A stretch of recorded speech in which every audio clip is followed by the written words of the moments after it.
सर्वांना हरिओम. आपण आज मनाचे श्लोकमधील श्लोक क्रमांक 168चा अभ्यास करणार आहोत. हा श्लोक क्रमांक 168 असा आहे.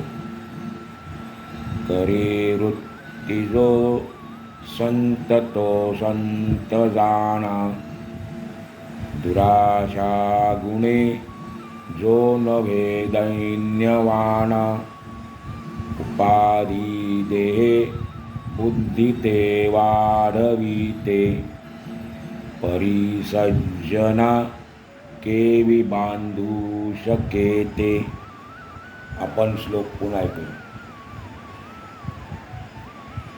करी वृत्तिजो संततो संत जाणा, दुराशा गुणे जो नभे दैन्यवाना, उपाधी देहे बुद्धी ते वाढविते, परिसज्जना केवी बांधू शकेते. पहिल्या चरणात शब्द आलेला आहे वृत्ती. वृत्तीचा अर्थ आहे मनाची अवस्था. मनाची अवस्था. पुढे शब्द आलेला आहे, शेवटचा शब्द आहे त्या चरणातला, जाणा. जाणा म्हणजे ओळखा. ओळखा. दुसऱ्या चरणात शब्द आलेला आहे दुराशा. दुराशाचा अर्थ आहे प्रापंचिक सुखाची आशा. प्रापंचिक सुखाची आशा. पुढे शब्द आहे दैन्यवाना. दैन्यवानाचा अर्थ आहे दुबळा, दीन. दैन्यवाना म्हणजे दुबळा, दीन. तिसऱ्या चरणात शब्द आलेला आहे देहे बुद्धीने, म्हणजे देहाहंकाराला, देहाच्या अहंकाराला. चौथ्या चरणात शब्द आलेला आहे केवी.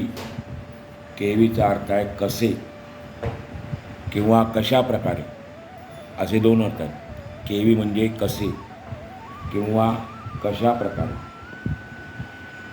समर्थ सांगतात ज्याची वृत्ती म्हणजे मनाची अवस्था आत्मस्वरूपावर स्थिर झाली आहे, तोच संत आहे असे ओळखावे.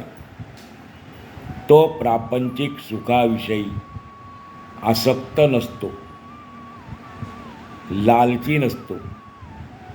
त्यामुळे तो कधीच दुबळा नसतो, दीन नसतो. त्याच्या जीवनात दैन्य नसते. तो आत्मानंदात मग्न असतो. सामान्य लोकांची उपाधी, पदवी त्यांची देहबुद्धी वाढवीत असते, परंतु ती संतांना, सज्जनांना बाधू शकत नाही. आपण श्लोकाचा अर्थ पुन्हा ऐकूया.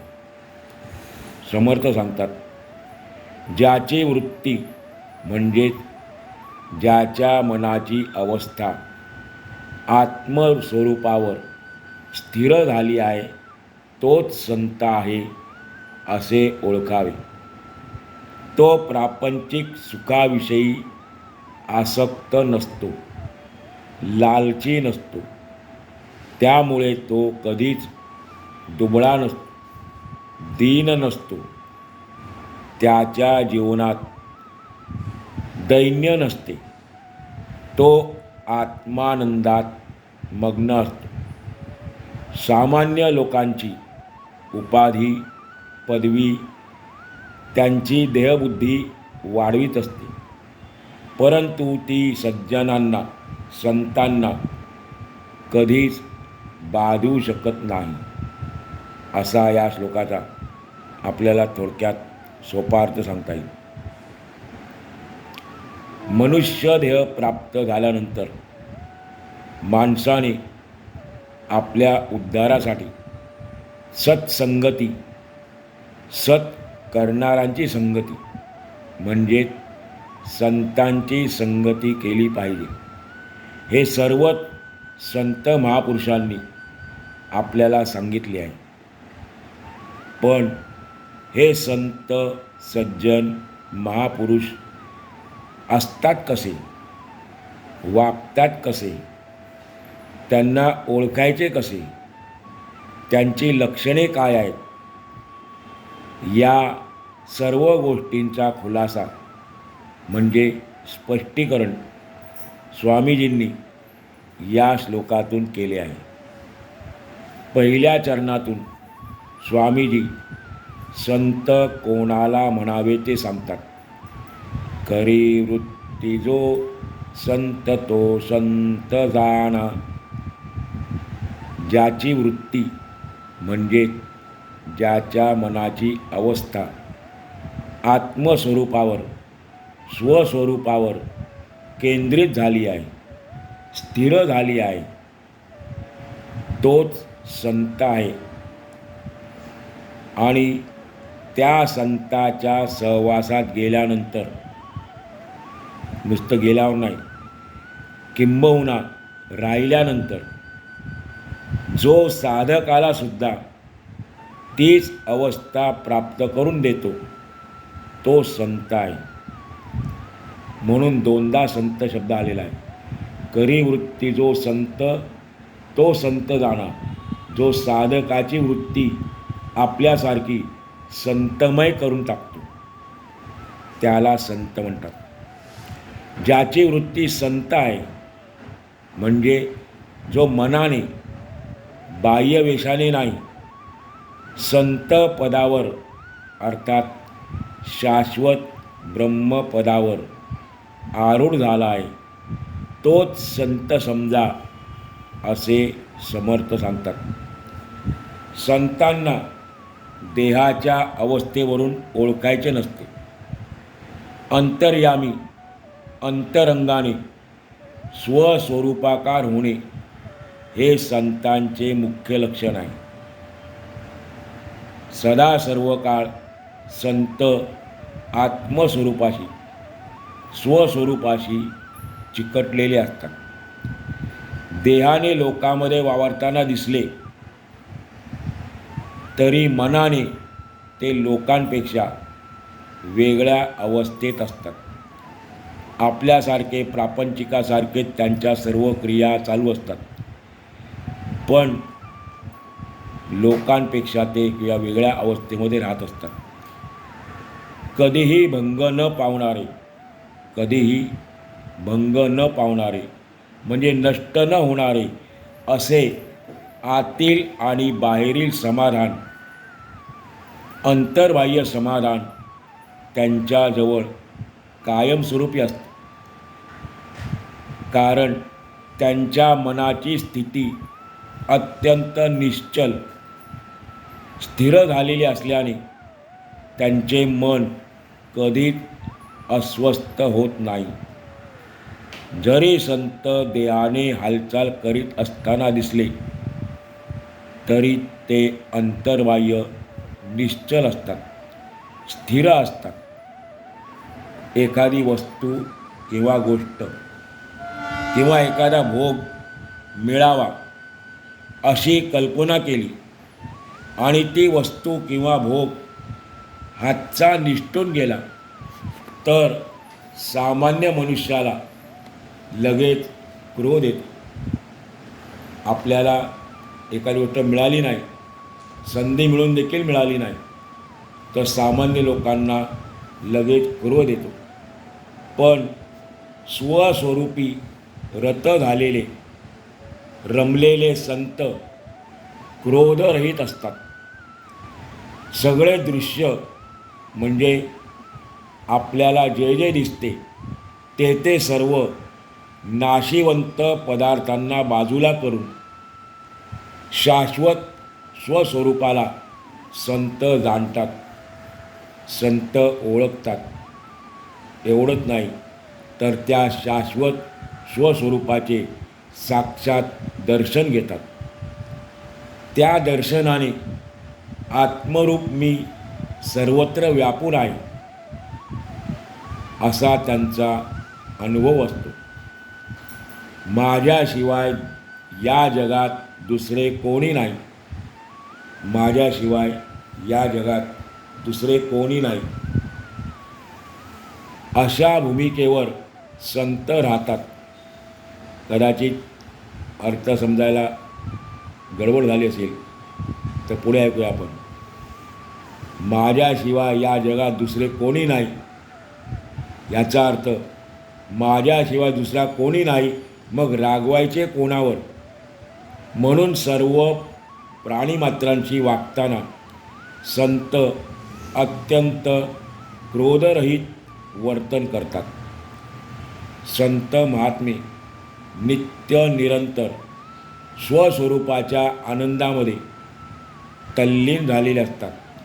त्यामुळे दुसऱ्यावर अरेरावी करायला, कुरघोडी करायला त्यांना सवडत नसते. स्वस्वरूप हे कसे आहे, ज्या स्वस्वरूपामध्ये संत रममाण झालेले आहेत, ते स्वस्वरूप कसे आहे तर समर्थ सांगतात, स्वस्वरूप हे विकाररहित असते आणि संत सदैव स्वस्वरूपाकार असल्याने ते सुद्धा विकाररहित असतात. म्हणून ते कोणालाही तुच्छ लेखत नाहीत, कोणाचाही द्वेष मत्सर करीत नाहीत. मदमत्सराला त्यांच्या विश्वात स्थान नसते. हे विश्वची माझे घर या वृत्तीवर संत निरंतर असल्याने पंचमहाभूतांचा हा गुंतागुंतीचा अवाढव्य विस्तार, पंचमहाभूतांचा हा गुंतागुंतीचा अवाढव्य विस्तार खोटा आहे. म्हणजे हे दृश्य जगत आणि त्यातल्या सर्व गोष्टी मिथ्या आहेत हे ओळखून संत चटकन त्यांचा त्याग करतात आणि म्हणून संतांच्या अंगी लोभ नसतो. ते निर्लोभी असतात. त्यांची वासना, कामना आत्मस्वरूपाशी समरस होऊन गेलेली असल्या कारणाने संतांची वासना म्हणजेच कामना म्हणजे इच्छा आत्मस्वरूपाशी समरस होऊन गेलेली असल्या कारणाने त्यांचे हवे नकोपण सर्वस्वी नाश पावलेले असते. आपल्यासारख्या सामान्य लोकांना हे हवे ते नको असं आपलं चालतं आणि म्हणून आपण नेहमी दुःखी असतो. परंतु संतांची ही भावना हवे नकोपण नाश पावलेले असल्या कारणाने संत दुःखरहित आणि शोकरहित असतात. आपल्याला एखाद्या गोष्टीत दुःख झालं की मनुष्य त्याचा शोक करतो. एखादी व्यक्ती आपल्या घरातून जाणे, मृत्यू पावणे ही दुःखदायक घटना आहे, पण त्या दुःखाचं रूपांतर पुढे शोकामध्ये होतं. पण संतांना जीवनामध्ये दुःखही नाही आणि शोकही नाही. सुखदुःख हे आपल्या वृत्तीचे धर्म आहेत, पण संतांची वृत्तीच भगवंतमय झालेली असते आणि म्हणून दुःखाची वृत्ती निर्माणच होत नाही. परब्रह्म एकच एक आहे, ते अद्वितीय आहे. संत त्या स्वरूपाशी तदाकार एकरूप झालेले असतात. परब्रह्म जसे निर्भय आहे, परब्रह्म पूर्णपणे निर्भय आहे, तसे संतसुद्धा निर्भय असतात, किंबहुना भयातीत असतात. आकाश जसे अगदी नरम असते त्याचप्रमाणे संतांचे अंतःकरण आकाश जसे नरम असते त्याप्रमाणे संतांचे अंतःकरण अगदी मृदू असते, कोमल असते. आणि म्हणून त्यांचे बोलणे कधीच कठोर नसते. कोणालाही लागेल, दुःख होईल असं त्यांचं बोलणं नसतं. त्यांचं बोलणं सदैव गोडच असते.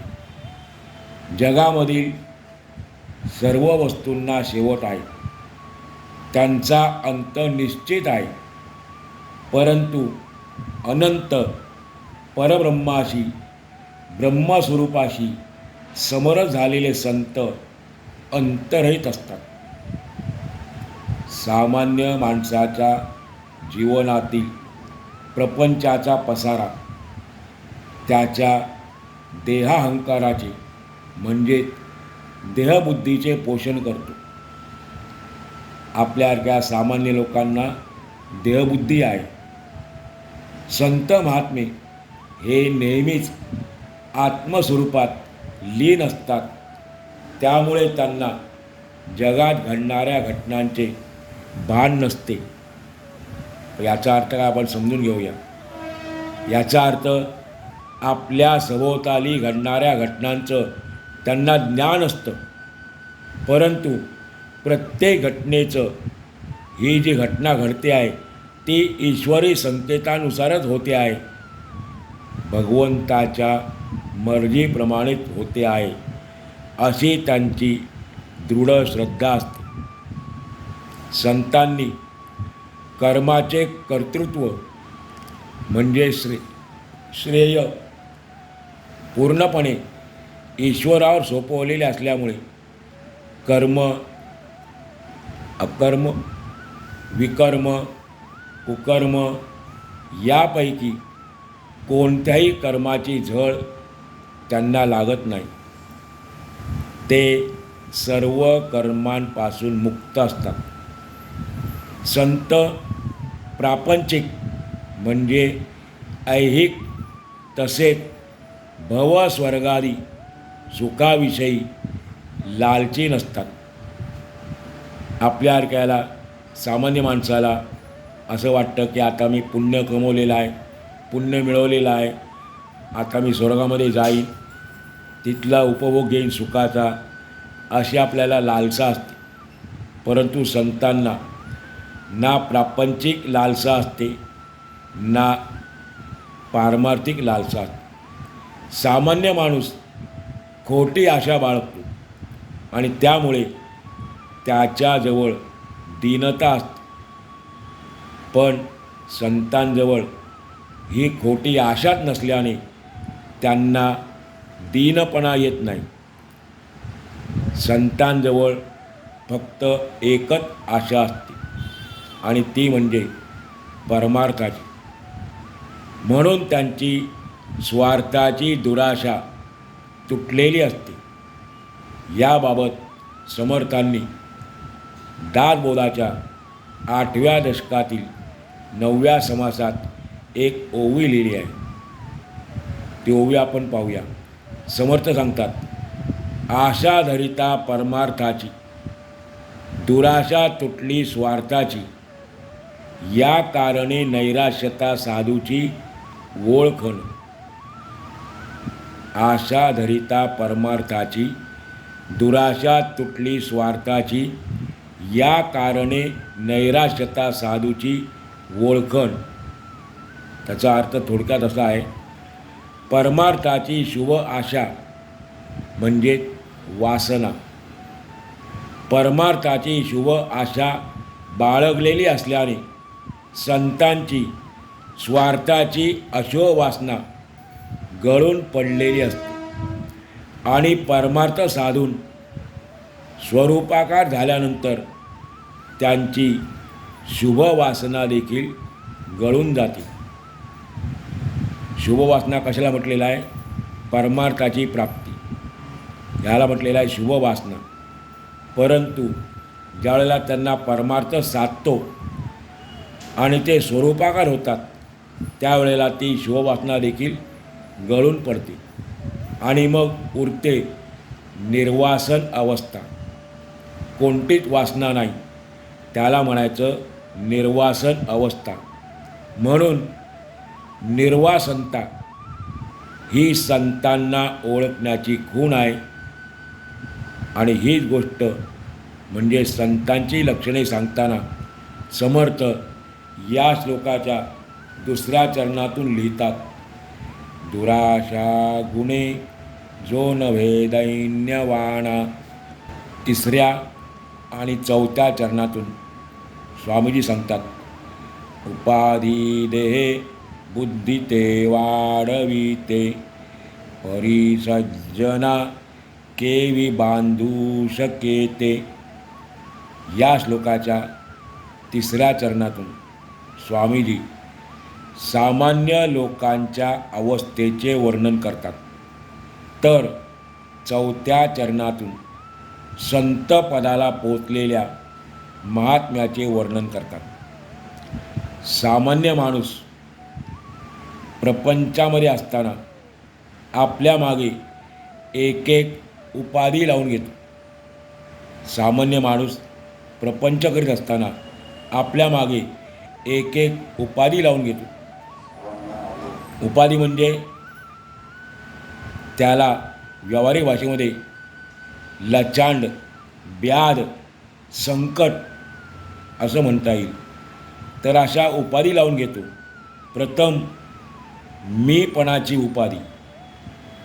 मी कोणीतरी आहे, मी श्रीमंत आहे, मी विद्वान आहे, मी वकील आहे, इंजिनियर आहे, डॉक्टर आहे, मी सुखी आहे, मी आनंदी आहे.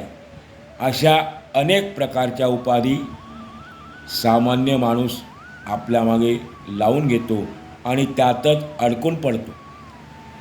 या उपाधींमुळे तो सतत देहबुद्धीवर असतो. कारण आपण आता ऐकलं, प्रत्येक ठिकाणी मी आलेला आहे आणि त्यामुळे तो सतत देहबुद्धीवर असतो. आणि ही देहबुद्धी जाऊन आत्मबुद्धी येणं आवश्यक आहे. परमार्थामध्ये देहबुद्धी गेली पाहिजे.